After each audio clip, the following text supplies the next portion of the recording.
Alright guys, hello, how you doing?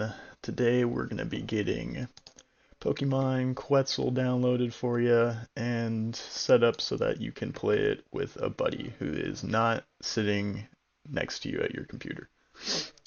Now, before we start, a disclaimer for everybody, this is something that I didn't see in any other tutorials or really any other sites mentioning the multiplayer co-op at all. This is not conventional true co-op in the way you're probably first thinking it. It is you're gonna have two screens side by side on one machine, and your buddy's gonna be connecting to your machine so that he can do inputs on one of the screens.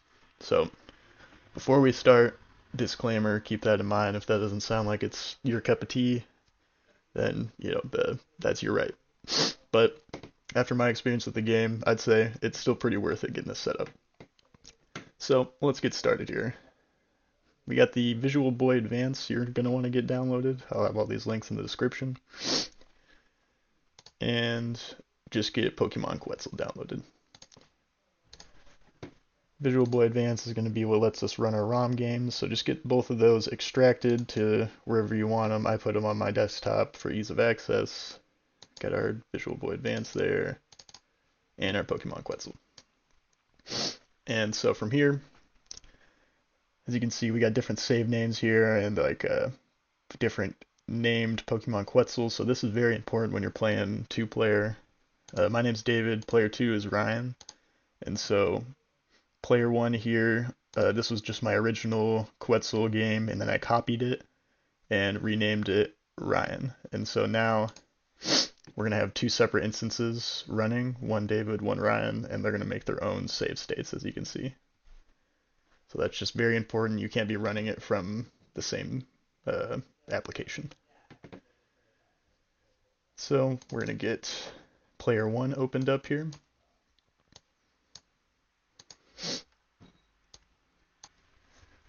And from here, once you got player 1 opened up, you can go to File and New Multiplayer Window.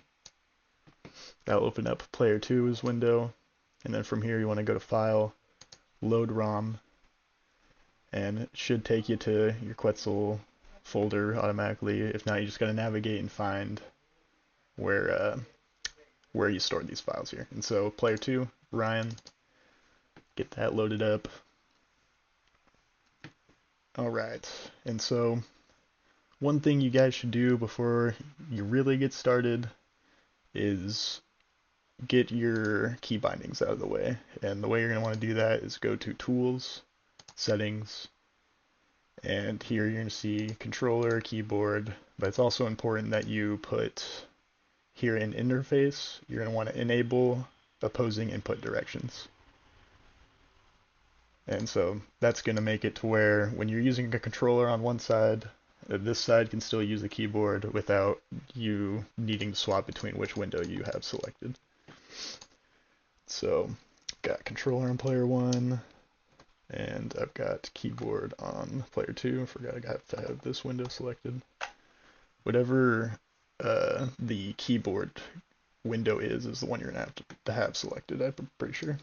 And so, didn't have the save file loaded up on this one, so just going to go to Save Games, Load Alternate Save, and hit the David, and just in case this one isn't up to time, it looks like it is, but just in case it isn't the newest save, I'm going to go to Load Alternate Save and Run. And I only have those since I've already played a game. You're not going to have a save game from the very start. So start this up again.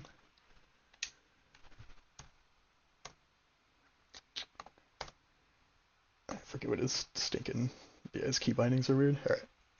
So now, as you can see, we're both in the first gym here. You can, pretty sure you can do this from the very start as soon as you're like in the box truck or getting out of the box truck. And from here, you don't gotta do any connectivity stuff. You gotta make sure you have Parsec downloaded here. And we'll have this link in the description as well. Get this downloaded, and this is gonna let you be able to remotely connect to the host, whoever has this running on their computer. The second player can connect to this computer and you're basically just sharing screens and a mouse and everything completely. And once you got that set up, all you gotta do is both at the same time. Gotta get set up in this screen here. Go down. Oops. And you're going to want to push this pretty much simultaneously. Have player 1 push it just slightly before player 2. And there we go. Player 1's got the press A to start. Press that. And now we are in the same screen here, as you can see. Both moving around at the same time. And we are ready to go. It's that simple. It's a little finicky with the key bindings and all that, but really that's a trial and error process. I think you guys will be able to see what I mean with that. It's not too bad, and so hope you guys enjoyed. Hope that cleared things up a bit, because a lot of the tutorials online just really weren't explaining things well, the full process at all. And yeah, hope you guys enjoy, and have a good night, guys.